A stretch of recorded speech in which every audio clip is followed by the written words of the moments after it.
नमस्कार आप सभी को। मैं विजयपाल सिंह, हिंदी अध्यापक, आप सभी का अपनी हिंदी कक्षा में स्वागत करता हूं। प्रिय दोस्तों, आज की हमारी वीडियो का प्रकरण है पठन शिक्षण के अंतर्गत मौखिक पठन। यह वीडियो उन समस्त प्रशिक्षु छात्राध्यापक एवं छात्राध्यापिकाओं के लिए विशेष तौर से बेहद लाभदायक सिद्ध होगी, जो विभिन्न प्रकार के शिक्षक प्रशिक्षण पाठ्यक्रमों में अध्ययनरत हैं, चाहे वो डिप्लोमा कर रहे हो, डीएलएड या फिर बीएड कर रहे हो, या इसके समानांतर दूसरा कोई डिप्लोमा कर रहे हैं, तो उसमें ये सबसे ज्यादा कारगर सिद्ध होगी, ऐसा मेरा विश्वास है। साथियों, उम्मीद करता हूँ यह वीडियो आप लोगों के लिए लाभकारी सिद्ध होगी। आज मौखिक पठन के अंतर्गत हम मौखिक पठन का अर्थ, पठनकर्ताओं की संख्या पर मौखिक पठन के भेद, कक्षा शिक्षण की दृष्टि से मौखिक पठन के भेद एवं इसके महत्व पर जानकारी प्राप्त करेंगे। तो चलिए शुरू करते हैं। भाषा के मुख्यतः दो भेद होते हैं।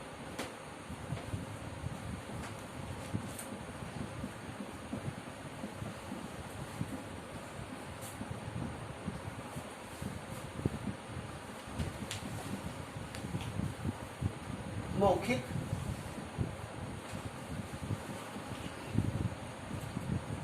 और लिखित। जहां पर मौखिक से तात्पर्य है ध्वन्यात्मक उच्चारण ही मौखिक रूप होता है भाषा का, या यूं कहें कि लिखित सामग्री को पढ़ना ही मौखिक रूप है। मौखिक शब्द दो शब्दों के मेल से बना है। मुख मूल शब्द है और एक उसमें प्रत्यय लगा हुआ है, तो मुख के द्वारा उच्चारित रूप ही मौखिक रूप कहलाता है। लिखित रूप से तात्पर्य है जो ज्ञान राशि हमारी पुस्तकों में रिकॉर्ड के रूप में सन्निहित है, वह लिखित रूप कहलाता है। अर्थात लिपिबद्ध रूप ही लिखित रूप भाषा का कहलाता है। इसके अतिरिक्त पठन जो शब्द है, इसके भी अंग्रेजी में इसको रीडिंग और रेसिटेशन के नाम से जाना जाता है। यहाँ पर पठन और वाचन में अंतर कर देना चाहता हूँ कि पठन जो क्रिया होती है वो एक गहन प्रक्रिया होती है, और वाचन जो प्रक्रिया होती है वो पठन की अपेक्षा कमतर होती है, क्योंकि वाचन में हमें किसी चीज को बोल बोल करके पढ़ना होता है। चीज से तात्पर्य विषय वस्तु से, पठित विषय वस्तु से है। और पठन क्रिया में हम जब मौन पठन करते हैं तब हम वाचन से ज्यादा शब्दों को ग्रहण करते हैं और शीघ्रता से पढ़ सकते हैं। तो इस लिहाज से यदि देखा जाए तो मौन पठन का मौखिक पठन से विस्तीर्ण दायरा है। लिखित भाषा को पढ़ने और पढ़कर उसका अर्थ समझने की क्रिया को पठन कहते हैं। अर्थबोध एवं भाव अनुभूति पठन के दो आवश्यक तत्व माने जाते हैं। यह अलग बात है कि किसी पठनकर्ता की समझ में या किस सीमा तक यह अर्थबोध एवं भाव अनुभूति होते हैं, क्योंकि यह तो उनकी व्यक्तिगत विभिन्नता एवं मानसिक योग्यता तथा एकाग्रचित्तता पर निर्भर करता है। इस आधार पर पठन दो प्रकार से किया जाता है। एक तो मुंह से ध्वनियों का उच्चारण करते हुए, दूसरे मौन रूप से। तो मुंह से ध्वनियों का उच्चारण करते हुए यही भाषा का मौखिक रूप होगा और यही वचन कहलाएगा। इसके बाद मौन पठन में ये ध्यान देने की बात है कि हमें जब इसका कोई लिखित वस्तु को जब पढ़ते हैं, जब हम जो पठन क्रिया करते हैं तो उसमें होठ नहीं हिलाए जाते, यानी बिना बोले चुप्पी साधे हुए बिना होठ हिलाए जो हम पठन करते हैं वो मौन पठन कहलाता है। तो मौखिक पठन के दो भेद हुए।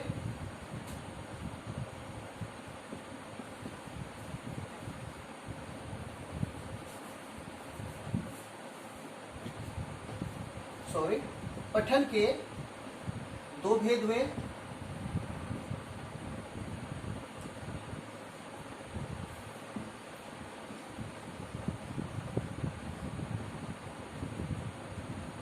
मौखिक पठन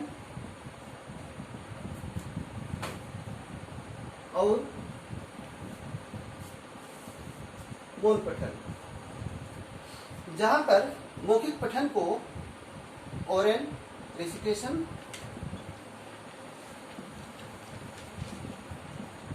और मौन पठन को साइलेंट रीडिंग शब्दों से जाना जाता है। यहाँ पर ओरल रेसिटेशन लिखा हुआ है, वहां पर साइलेंट रीडिंग लिखा हुआ है। मैंने वहां पर रेसिटेशन नहीं लिख करके रीडिंग लिखा है। क्यों? क्योंकि जब हम मौखिक पठन करते हैं तब मौखिक पठन में हम सहस्वर वाचन करते हैं। सहस्वर वाचन से तात्पर्य ध्वन्यात्मक वाचन अर्थात बोल करके। तो मौन पठन में जब हम वाचन करते हैं तो बिना होठ हिलाए वाचन करते हैं, तो इस लिहाज से इसको रेसिटेशन न लिख करके हमने सीधे सीधा रीडिंग लिखा है। प्रिय दोस्तों, लिखित भाषा का मुख से उच्चारण करते हुए पढ़ने और पढ़कर उसका अर्थ समझने की क्रिया को मौखिक पठन ओरल रेसिटेशन कहा जाता है। पठनकर्ताओं की संख्या के आधार पर या छात्राओं की संख्या के आधार पर मौखिक पठन दो प्रकार का होता है। व्यक्तिगत पठन इंडिविजुअल रेसिटेशन, सामूहिक पठन ग्रुप रेसिटेशन। तो पठनकर्ताओं की संख्या के आधार पर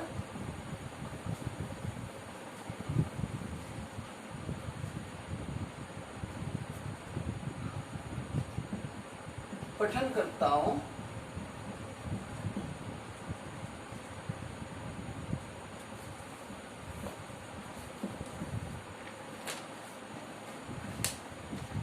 की संख्या के आधार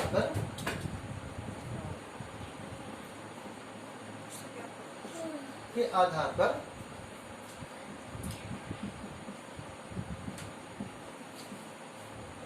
मौखिक पठन के भेद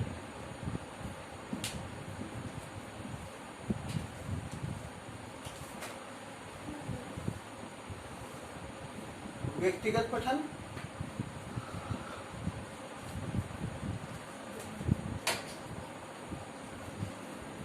और सामूहिक पठन। व्यक्तिगत पठन को अंग्रेजी में इंडिविजुअल रेसिटेशन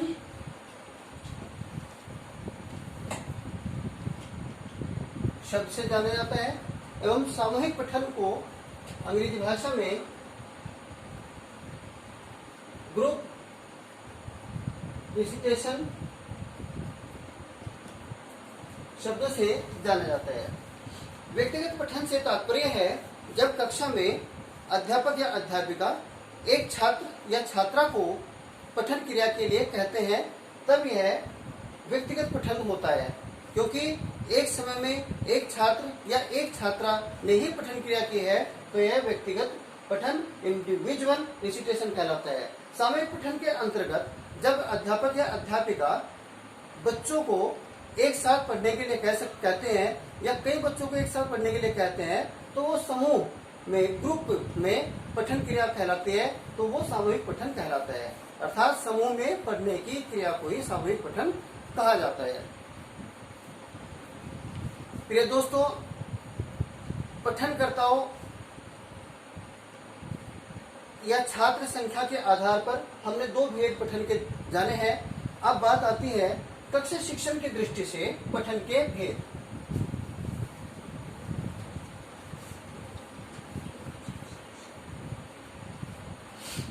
कक्षा शिक्षण की दृष्टि से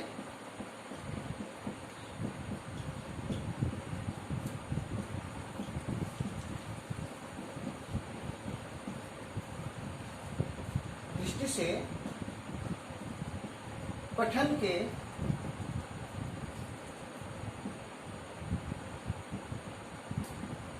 भेद तीन भेद होते हैं।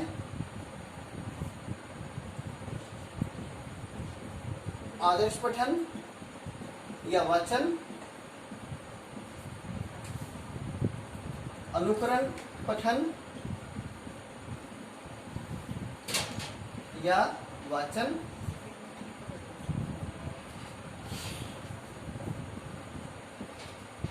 समवेत पठन या वाचन, जहां पर आदर्श पठन को अंग्रेजी भाषा में मॉडल रेसिटेशन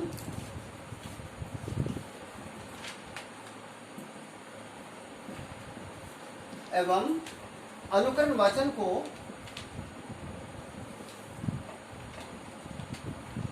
इमिटेशन रेसिटेशन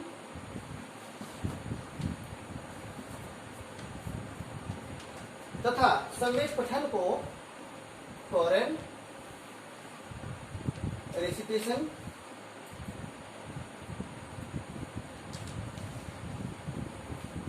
शब्दों से जाना जाता है। आदर्श पठन में ध्यान देने योग्य बात है कि यह कक्षा में सिर्फ और सिर्फ अध्यापक या अध्यापिका के द्वारा ही बच्चों के समक्ष प्रस्तुत किया जाता है। अनुकरण पठन या वाचन सीधे सीधे बच्चों से के माध्यम से ये पठन क्रिया की जाती है।